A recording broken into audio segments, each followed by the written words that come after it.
मोहतरम नाजरीन, आप देख रहे हैं सरफराज सिलसिला। मैं हूं महबूब रजा सिद्दीकी। आप जान सकते हैं कि जिस तरीके से पूरे देश भर में संदेश खाली के केस को लेकर बीजेपी आगे बढ़ रही है, लग रहा है कि ये देश में पहला ऐसा केस है। मैं संदेश खाली केस को सपोर्ट नहीं करता हूं, मगर जिस तरीके से बीजेपी कर रही है वो कितनी सच्चाई है वो जांच का विषय है। वो केस ईडी के पास है, ईडी चेक करके बताएगी कहां तक सच्चाई है कहां तक नहीं है। मगर मैं फिर बोलना चाहता हूं, जिस तरीका से महिलाओं को लेकर के एक प्लानिंग के तहत संदेश खाली को केस को जनता के सामने, अवाम के सामने में लाया जा रहा, मैं बिल्कुल वो खातून, वो महिला के साथ हूं जिनके साथ गलत हुआ है या असमत दरी हुई या उनके साथ छेड़छाड़ हुआ, मैं उसके खिलाफ हूं। मैं शेख शाहजहां को बिल्कुल ही सपोर्ट नहीं करता। मगर फिर यहां पर एक बात मैं बता देना चाहता हूं कि जो मगरबी बंगाल में संदेश खाली है और संदेश खाली मगरबी बंगाल के अंदर में यहां पर ममता बनर्जी तृणमूल कांग्रेस की सरकार है। इससे दुर्गत, इससे बुरी हालत मणिपुर के महिलाओं के साथ हुआ। मणिपुर के महिलाओं के साथ गैंग रेप हुआ और उसको बढ़ाना करके उसकी असमत के साथ छेड़छाड़ हुआ। सारी दुनिया ने देखा। हिंदुस्तान की तारीख में, मतलब आजाद हिंदुस्तान की तारीख में वैसा केस कहीं नहीं मिलता है और जिंदा जला दिया गया। और प्रधानमंत्री जी को जाने का वक्त नहीं मिला, बीजेपी के बहुत सारे लीडर थे, वहां जाने का वक्त नहीं मिला, महिला कमीशन को एक्शन में आने का वक्त नहीं मिला।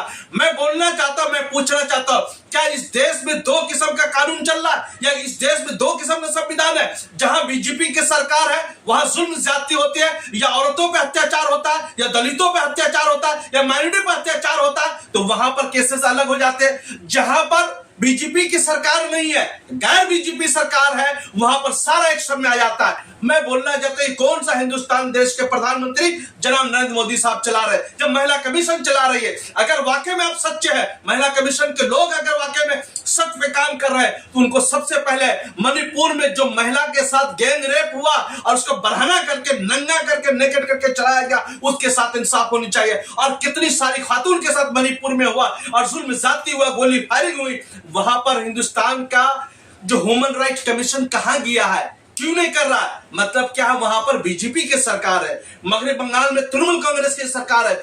इसी तरीके से पूरे देश भर में दलितों के ऊपर अत्याचार हो रहा है, माइनॉरिटी के ऊपर अत्याचार हो रहा है, और भी जगह यहां तक कि बच्चे के शक्ल के ऊपर, बदन के ऊपर पेशाब कर दिया जा रहा है। मध्य प्रदेश में और भी बहुत सारे मामला है भरे पड़े हुए, मगर सिर्फ संदेश खाली को लेकर जिस तरीके से किया जा रहा वो कहीं ना कहीं गलत है। मैं बिल्कुल ही शेख शाहजहां को सपोर्ट नहीं करता हूं, मगर ये शेख शाह कहां फरार हो गए, कहां चले गए, ये ईडी का काम है उसको ढूंढ करके लाने का, और सेंट्रल गवर्नमेंट का काम है। लुकआउट नोटिस जारी हो गया है, मगर जिस तरीका से वो वावला मचाया जा रहा है, ये कहीं ना कहीं 2024 का एक गेम ऑफ प्लान के तहत ये बीजेपी काम कर रही है। मेरा काम था जनता के सामने मणिपुर के सच को भी सामने में रख देना और संदेश खाली को भी सच में रख देना।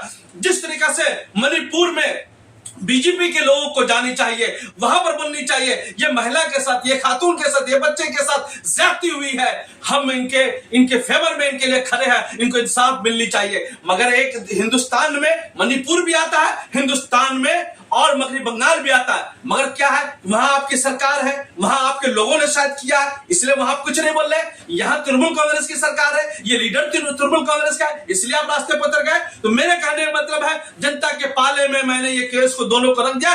जनता फैसला करेगी क्या इंसाफ दोनों को मिलनी चाहिए, नहीं मिलनी चाहिए, आवाज दोनों के लिए बुलंद होनी चाहिए कि नहीं चाहिए। सरफराज न्यूज़ लाइव दोनों के फेवर में, दोनों की आवाज बुलंद करता है कि अगर जहां जहां गलती हुई है, किसी की भी असमत दरी हुई, तो उसके इंसाफ मिलनी चाहिए। जो मुलजिम है, मुजरिम है, उसको सजा बिल्कुल मिलनी चाहिए। या मणिपुर का गैंग रेपर हो या संदेश खाली का हो, दोनों को सजा मिलती रही है। सच बात सबसे आगे। आप देखते रहिए सरफराज न्यूज़ लाइव। दीजिए भाई महबूब Siddiqui. Thank you very much हमारे साथ जुड़ने के लिए, शुक्रिया।